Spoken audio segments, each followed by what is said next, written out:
Once again, I have to be transparent and let y'all know that I am in the bathroom, but I am not using the bathroom. I say that because I am in an environment that, because the nurses are here extremely longer than they should, and because we are not allowed to have visitors, somehow in the making of all that stuff, it became prevalent for nurses to spend time in patients' rooms, and nurses and patients joking and laughing, trying to basically kill time. They're trying to kill time to go home. I'm trying to kill time to go home, but my going home way different than theirs. I say that because I want you to understand that I'm in a bathroom because, you can't control. You can shut the door, you can't lock it. So it's like I don't want anybody to come in there. And then once my mind started rolling, I'm very good at I'm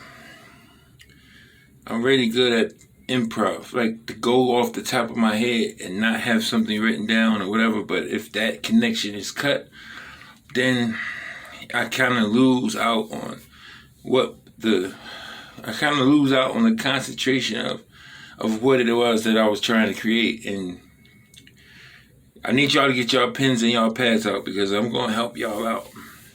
Not only am I going to help y'all out, I'm going to save someone's relationship today. I'm going to save someone's relationship with their children. I'm going to help someone that never thought about what I am about to say because it is new to me. It is new to me, and people always want to say, yo, you are so smart. Like, why are you doing that? And I say to them people, like, you have to stop looking at things and you have to stop seeing things without putting on a lens and understanding what part God played in something. Because if you just look at something naturally, you just look at something without adding the spiritual lens to your natural lens, then you will take and actually give credit to something or someone that they do not deserve. And you like, yo, no one will talk about themselves like that. Yes, I'm talking about me. This is God. And I'm not talking about the intelligence. I'm talking about the manner in which I am capable of giving it. The manner in which people are capable of listening to me without my character defects or something that I'm doing or something that I'm acting or something that I'm partaking in, stopping you from hearing the message because you're like, oh, I'm not listening to dude. So it was many times in my life, but I could say in my adulthood, I'm in a situation right now where people listen to me, and that's God. Because God has taken some things out of my life that no longer are the focal point of what it is that I speak. Once again, get your pads and your paper out, or your mental paper and your pads also will help you. First of all, I would like to congratulate my sons, Christian, Ethan, Wilson. I would not use their nicknames because they like their nicknames, one day they don't. So I just call them their governments. And then one day they're going to grow up like they'll call me that. My name's such and such, like I did. Okay, cool. My sons have gotten into the school they desire and they needed to be in every time it came time for them to try. I'm going to say that again. My sons got accepted to the school that they wanted to get into, which solely is earned or declined based upon their capabilities. So I'm going to say it. They earned that. They earned the right to go to the school of their liking. They all get honor roll. This is birth, man. My Tasha watched them, and they was in her daycare from birth to school, all that. But there's one thing that I am not saying, and this is the thing you need to take your pen out, or open up your brain for. I can save your relationship with your children, or with your baby mom and your baby father, if you would listen to me for a very brief moment. I have to erase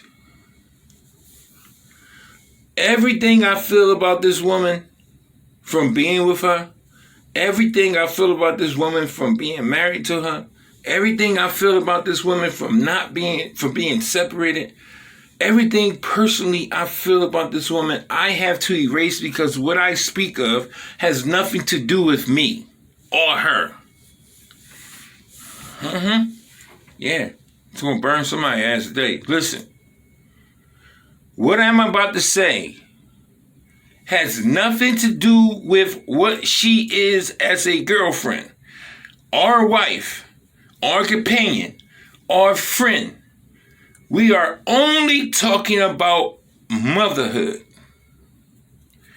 And if y'all start realizing that what someone is has nothing to do with how you feel about the person who you had been in a relationship to make this child, you will stop every time y'all don't like each other. The children suffer.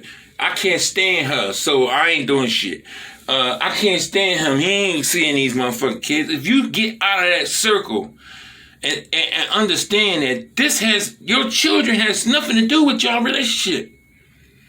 How you are as a father and how you are as a mother has nothing to do about what's important for me to get to y'all. Fuck how I feel.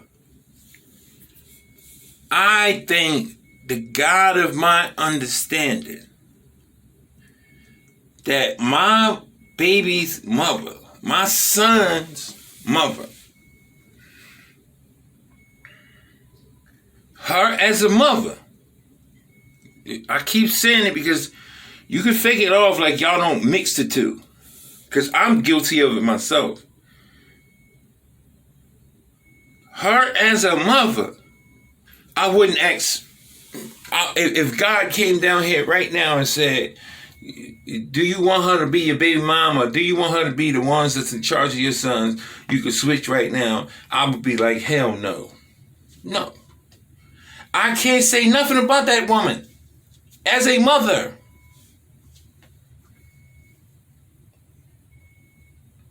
And a lot of dudes is going to be like, the women make it different. Man, fuck all of that, man. The problem is you take the pettiness and the vengeance that y'all had built up by the way y'all relationship ended. And listen. I said ended. You did not lay down and have children with a motherfucker, especially more than one that you could not stand. You did not have children with somebody that you did not love. You did not get married to someone that you thought wasn't shit.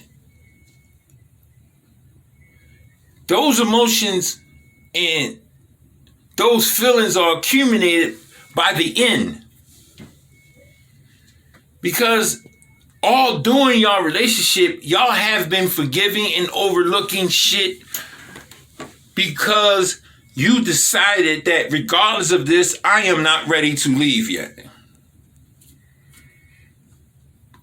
And even if we start talking about the problems that exist, he be selling drugs, he do this, he do that.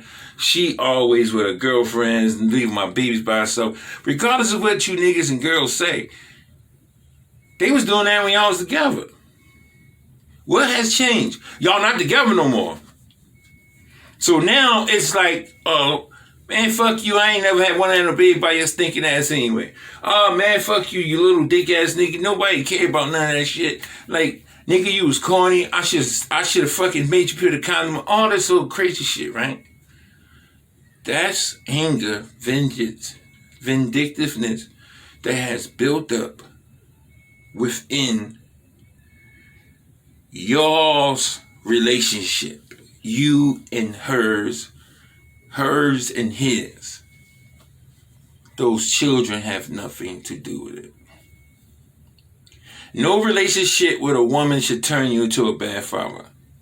No relationship with a man should turn you into a bad mother. And I say that because, Growth is something that you can't necessarily get mad at yourself. Let other people do that. They're going to do it, and believe me, they're going to do a good job.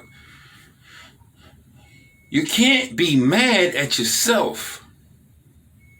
Let other people do it. I am not mad that I just caught that recently because I almost died. Like, oh, there's no way in the world I'm supposed to have this relationship with this woman. I had children with this woman. This relationship I got was unacceptable. Like, I almost died. I'm in this motherfucker doctor saying I could die, and I can't even call this motherfucker because of the bullshit we go through. Like, nah, that's corny. So publicly, I say, fuck me and her. Has nothing to do with our children. And our children got the best mother they could possibly have. A lot of that, the smartness, comes from a lot of that honor roll comes from that woman. A lot of that, them getting into schools and finding the school and knowing what school is right and what school is not right comes from that woman. You get your sons on the weekends, and about time Sunday come, or you get your daughters on the weekends, by the time Sunday come, you like, I'm tired of these, but these niggas is spending money like they are rich kids. Like, these motherfuckers is acting like they Kevin Durant sons or some shit, like, and you like, I'm ready for these motherfuckers to go home. Mothers can't say that. Mothers have no I'm tired of these motherfucking moments. They asking for too much stuff moments. So my appreciation for mothers and women have changed because of my outlook and pettiness and vengefulness has been cured by the only one who can cure these things. Once God is in your life and your spirit starts to change, your spirit will no longer be comfortable with uncomfortability. Your spirit will stop being cool with the foolishness that you do. You will start to get that feeling like your tummy aching when you partake in activities that don't coincide with your spirituality. So it wasn't until my life changed, it wasn't until my relationship with God changed, that my outlook started to change. And once again, I say, my sons have the greatest mother they can possibly ask for without feeling any type of way about it, without feeling less than, without my pride being hurt. How can you be hurt, or how can your pride be injured by the truth? So,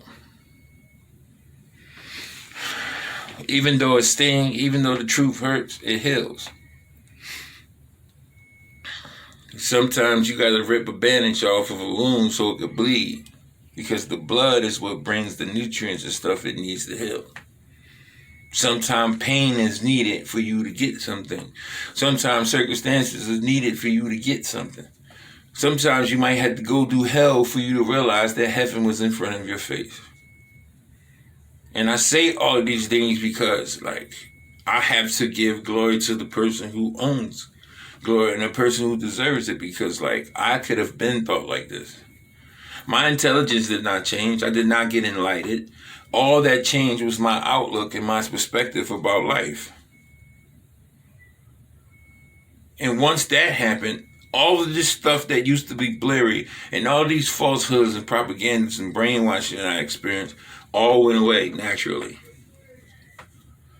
Once again, like always, know that I love you. If no one else says it, if no one else said it today, I love you. Not because I got anything from that, not because I will get anything from that, because now I'm a person of love, and that's just what we do. Understand also that you can have a great day on purpose. When you wake up, you can have a great day on purpose. Not because you got paid, or you got that job that you wanted, or you got that man and that woman that you wanted, but just because you woke up and you was alive. Being alive is the first blessing you get every morning that people overlook. There's a whole lot of dead people who will love to take your place. And last but not least, understand that if you are miserable and you are aware of your misery, then you are a participant in your misery. You are not a victim. Because the very thing that you have in your life that makes you miserable, you have the opportunity and the skills and the willpower to get rid of that thing that makes you miserable, therefore eliminating your misery. It's your boy Decopbo. Decopbo 1.